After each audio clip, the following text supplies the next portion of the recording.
안녕하세요. 포유환율연구소입니다. 여러분들 모두 더우시죠?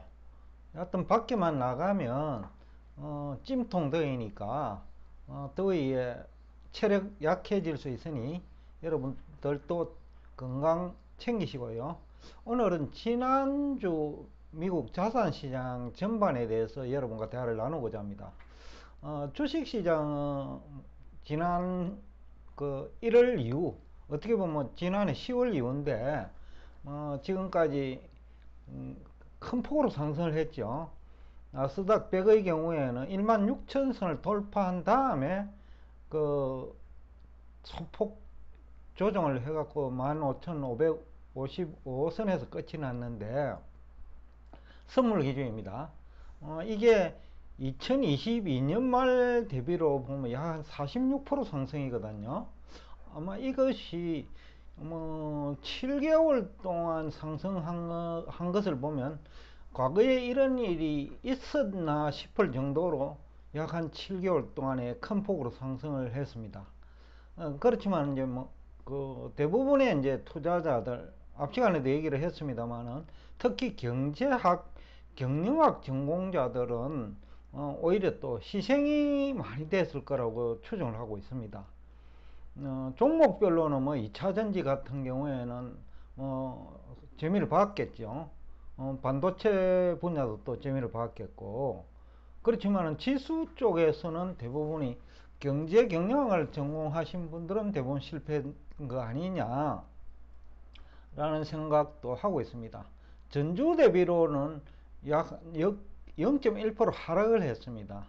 나스닥 같은 경우에는 일단 연중 고점은 돌파를 하고, 그것도 사상 최고치에서 한 3% 정도 미달된 수준에서 마감을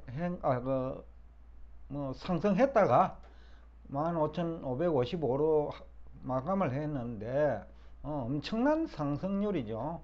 엔비디아는 한때 120불에서 지난해 10월에 120불, 30불 했을 거예요.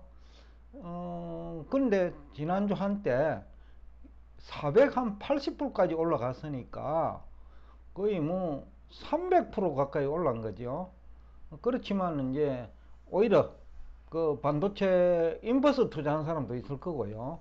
그러다 보니까 이제 돈은 번 사람은 없지만은 시장은 아름다웠다.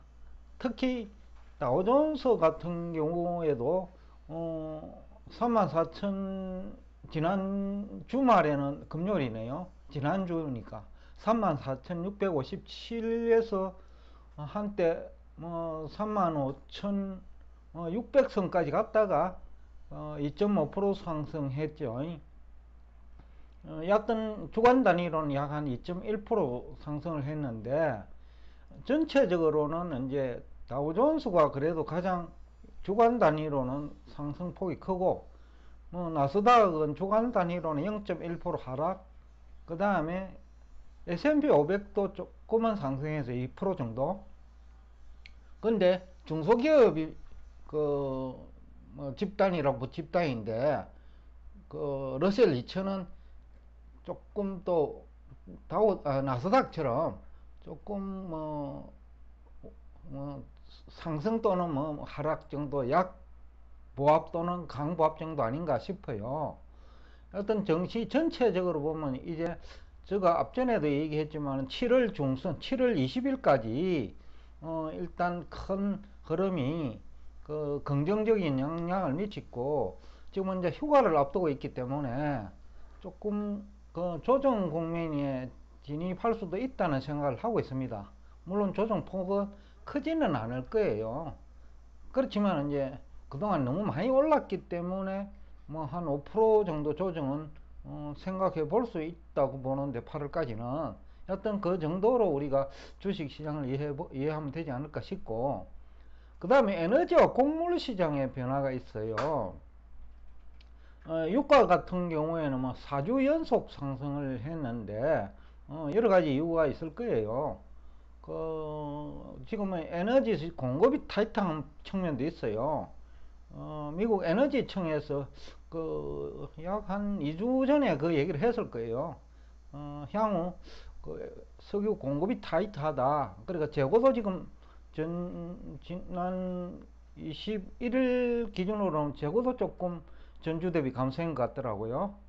여튼 유가가 6월 23일에는 69.7불, 거의 뭐 70%에서 그 약 한 76.8 내 7불까지 왔으니 한 10% 올랐네요. 4주 동안. 그러니까 많이 올란 거죠. 그런데 전주 대비로 하면 한 2% 정도 상승을 했는데, 천연가스도 많이 올랐어요. 전주 대비로 한 6.8% 상승을 했으니까 일주일 만에 6.8% 상승 크죠. 그래서 이제 지금 미국도 뭐 본격적인 더위에 이제 뭐 진입한 것 같고, 그것도 원인인 것 같고, 그 다음에 이제 뭐 기존 그 생산량도 줄였다가 이제 겨울이 다가오고 있으니까 생산량을 이제 늘릴지는 모르겠는데, 지금 현재로서는 천연가스 가격도 수요가 이제 증가하고 있는 그런 시기니까 상당히 조금 추가적인 상승도 배제할 수 없는 거 아니냐라는 생각이 들고, 특히 이제 곡물에 좀 우려되는데, 그 러시아가 우크라이나 그 곡물 창고도 폭파하고 공격한 거죠, 그죠? 그 다음에 수출 시설도 파괴를 하니까 국제 곡물 시장 수급이 지금 문제가 생길 수 있다라는 그런 우려 때문에 상당히 많이 올랐어요. 한때 660불에서, 그러니까 일주일 만에 지난주 금요일에 660이죠. 그런데 한때 750까지 돌파했으니까 얼마입니까? 10안이 2% 상승한 다음에 일주일 만에도 조금 조정을 받았습니다만은 696불에 마감됐으니까 한 5.4% 올랐네요. 어떤 곡물 시장도 한번 지켜봐야 될 시장이다.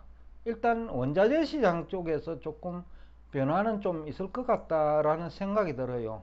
석유 같은 경우에는 80불 이상 가면 이제 좀 문제가 있겠죠. 지금 경기가 회복되려고 하는 그런 시기인데, 유가가 또 80불 넘어버리면 문제가 생길 건데, 물론 뭐 80불에서도 한 일주일간 유지되다가 내려오면 괜찮는데, 지금 타이트한 그런 공급을 감안할 때 90불 이상 가는 거는 조금 문제가 있을 것 같다라는 생각도 하고 있습니다. 그렇지만 이제 석유 관련 주식은 좀 오르겠죠. 그런 측면에서 또 뭐 긍정적인 측면도 있고, 항상 악재가 있으면 또 호재도 있으니까요. 그런 측면에서 주식 시장과 연결해 가지고 우리가 한번 접근해 볼 수도 있고, 그리고 또 ETF 시장도 있으니까 ETF 상품을 또 이용하는 방법도 있어요. 특히 이제 천연가스 같은 경우에는 아직도 그래도 연중 저점 수준이니까 뭐 추가적인 상승 여력이 있다고 보면 ETF 같은 거는 뭐 아직 그렇게 나쁘지 않다. 그럼에도 불구하고 좀 가격이 낮은 수준에서 진입한다면 리스크는 크지 않을 것이다 라는 생각을 할 수 있습니다. 그 다음에 국채 시장인데, 이게 결국은 이제 뭐 우리가 흔히들 언론 등에서 얘기하는 거는 미국 국채거든요. 10년물을 보통 얘기하는데 10년물은 거의 보합이에요, 전주 대비. 근데 2년물은 소폭 상승했어요. 7월에 또 기준금리 인상한다는 그런 얘기가 있으니까 그 이후에는 어떻게 될지 모르겠습니다만은, 일단 그 7월에는 그래도 금리 인상을 0.25% 인상하는 거 아니냐라는 게 공감대가 형성되어 있기 때문에 2년물의 경우에는 조금 금리가 상승을 했습니다. 일단 전반적으로 보면 이제 휴가기인데, 휴가를 다녀오고 나면 좀 여러 가지 변화가 있지 않을까 싶어요. 여태까지 이제 상승을 주도한 쪽이 좀 쉬고, 뭐 AI 같은 거 너무 올랐죠. 그런데 그 반대로 자동차 같은 경우에는 전기차 시대로 본격화가 되더라고요. 예상보다 전기차 판매량은 많다라는 거예요. 테슬라가 실적은 좀 나빴지만은 판매량은 많다라는 거예요. 그러니까 자동차 쪽에 뭐 또 새로운 모멘텀도 생길 수 있을 것 같고, 특히 우리나라 현대차 같은 경우에는 이제 전기차 전용 공장을 또 미국에서 건설하고 있죠.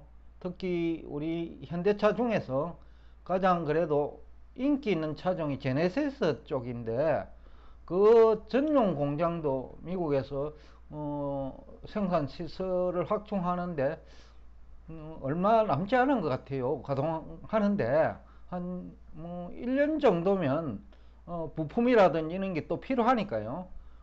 자동차보다도 부품이 먼저 갈 수도 있겠고, 여하튼 자동차도 괜찮은 거다. 그래서 어저께 누군가가 저가 통화를 했는데, 현대 모비스가 어떻게 했느냐라는 얘기를 하길래, 저거 괜찮을 것 같다.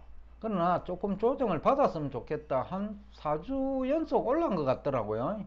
4월 연속인가? 그럼 이번에 조정을 받는다면 현대모비스 같은 것도 관심을 두면 괜찮겠다.